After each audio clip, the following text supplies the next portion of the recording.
Vai ter uma cidade inteirinha aqui. Vai. Vamos construir ele 1000 dias, Grande. Juscelino diz que vai inaugurar Brasília no seu mandato. Vai construir uma cidade no meio do nada em 4 anos. Não é nem cabacatuça, meu amigo. O plano de metas consistia essencialmente em 30 metas setoriais a serem atingidas no governo JK. Depois de pronto o esboço do programa de metas, ele tirou um coelho da cartola. A meta 31, Brasília.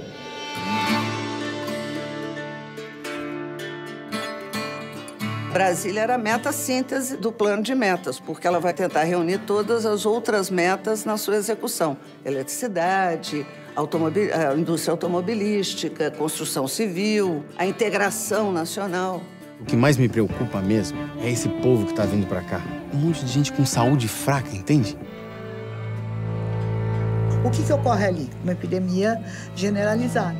E uma epidemia generalizada onde não havia nenhum tipo de socorro possível nesse momento. Porque praticamente não havia assistência médica nessa área central do Brasil.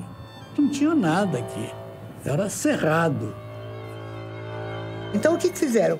Chamaram médicos sanitaristas para essa região. Poucos foram, porque também era uma situação complicada. E foi conseguindo criar possibilidades de um certo controle. Mas o número de mortes foi muito grande. O concurso para escolher o projeto urbanístico da nova capital, o plano piloto, já tinha sido anunciado. Mas faltava sair o resultado. Muito bem, vamos construir uma nova cidade. Tem que levar material, tem que levar engenheiros, tem que atrair mão de obra. Tudo isso, tudo bem. Mas e o projeto? Juscelino Kubitschek convidou Oscar Niemeyer para projetar Brasília. Niemeyer sugeriu que o projeto da cidade fosse feito com base no concurso, mas que ele gostaria de fazer os principais prédios. Brasília teve arquiteto antes de ter urbanista. Na chegada para uma visita, o avião do presidente derrapou na pista do aeroporto provisório. E é claro que a oposição comemorou.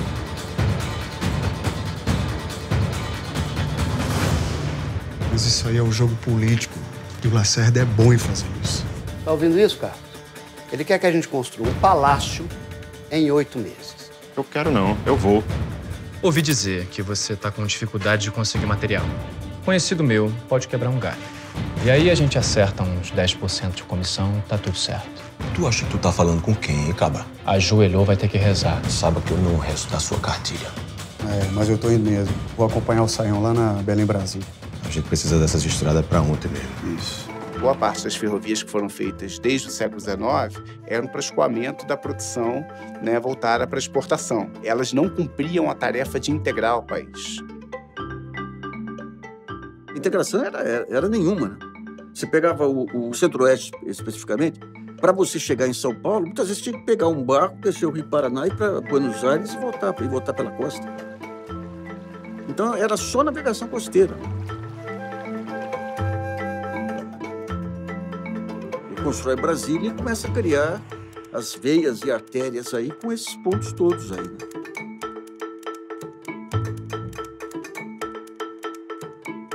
A mais poderosa é a Belém-Brasília, porque ela ligaria Goiás, Tocantins, Maranhão e Pará. E é uma solução extraordinária porque você teria uma forma de comunicação que não era mais pelo mar, mas pelo interior. Essa saga da construção de Brasília, ela mudou o Brasil, principalmente ao fazer com que o Brasil se conhecesse, né? se integrasse como nação.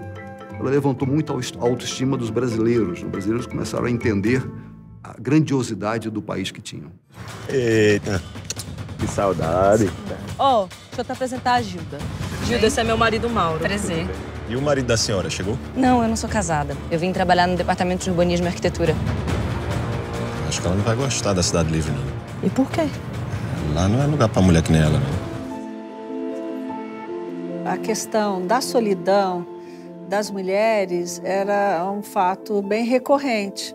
Elas vinham normalmente acompanhando os maridos que trabalhavam feito loucos, e essas mulheres elas ficavam nos casebres com frio, né, sem luz, sem água, sem conhecer ninguém, né? Então apartadas de qualquer vida cidadina.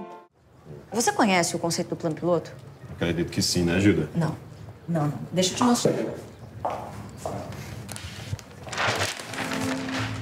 Bem-vindo a Brasília. São 2 grandes eixos que se cruzam, certo? Não, tá, isso você já sabe. Porém, o norte e o sul, que é o eixo arqueado, são as asas, né, onde as pessoas vão viver.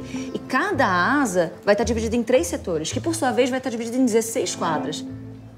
Isso aqui não é qualquer quadra, Mauro. São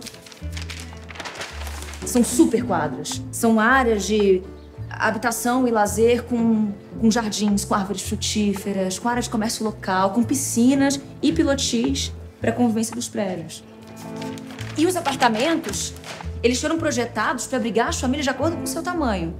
Como é que é? Por exemplo, se tem uma família que tem um filho, ela vai ficar no apartamento de 2 dormitórios. E as famílias numerosas, em apartamentos de até 4 dormitórios. Quer dizer, então, que se um motorista tiver 4 crianças, ele vai ser vizinho e vai conviver com a madame, que é mulher do senador, só porque ela também tem 4 crianças? Exatamente. E as crianças das 2 famílias vão brincar e frequentar a mesma escola.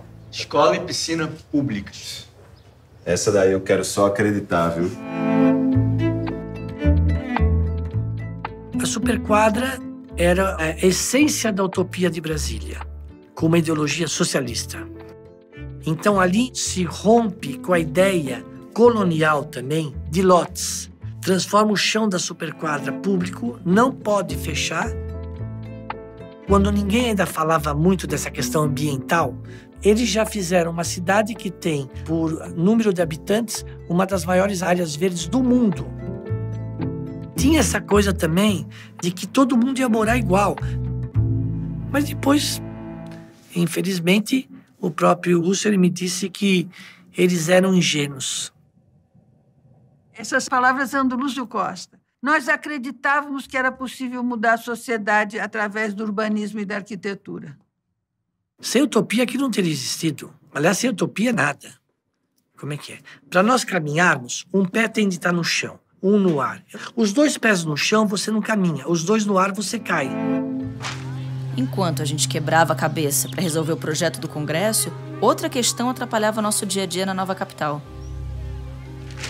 A inflação.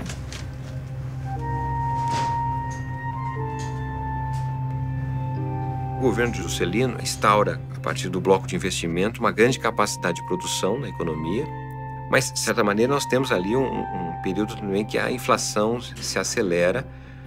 Então, nós vamos ter movimentos de tensão em relação ao problema do cotidiano urbano. Por exemplo, a elevação do preço das passagens de ônibus, não é? A questão do custo de vida. A inflação foi o grande problema mesmo e sempre foi, historicamente, um fator de enfraquecimento dos governos, mas a inflação, para ele, era inevitável, então ele deixava. O que ele quer? Eu quero construir Brasília e quero implantar o plano de metas. Então, isso aqui significa que vai aumentar a inflação. A minha prioridade é essa. É uma escolha de prioridades. Sayão morreu, mano. Quê? Bernardo Sayão morreu. Na hora que chega a notícia que o Sayão morreu, Brasília para. É uma comoção. Começa a botar pano preto nos carros, na frente dos tratores. Tem várias lendas de que, na verdade, ele não morreu. De todos os personagens de Brasília, talvez ele seja o mais legendário.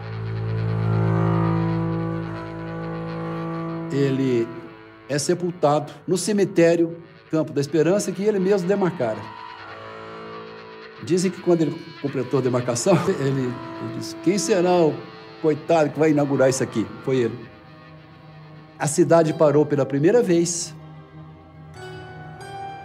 chorando. Reza a lenda que o único dia que parou a obra foi o dia da morte do Bernardo Sayão.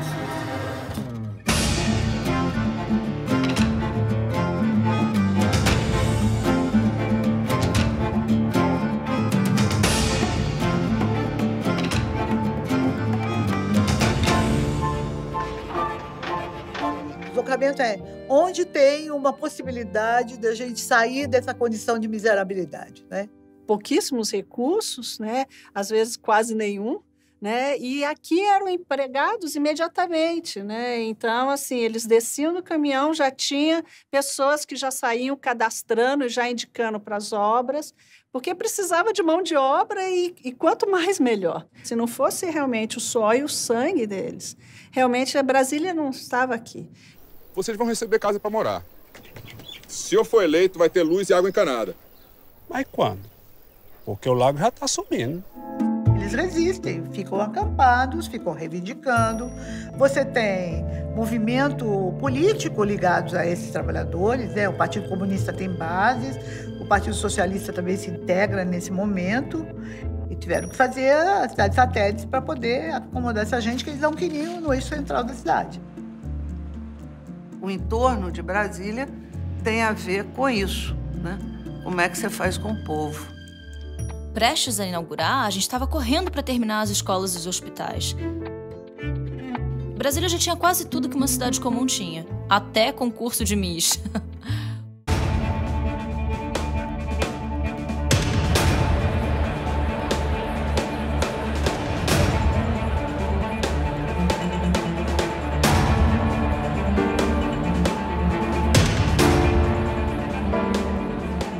Abril 60. E o impossível aconteceu, senhoras e senhores. Milhares de pessoas correm a Brasília para a sua inauguração. Fim da transmissão. Ai, mas não pensem que acabou, não. Brasília vai dar muito trabalho ainda. Oh, o povo que fique de olhos bem abertos.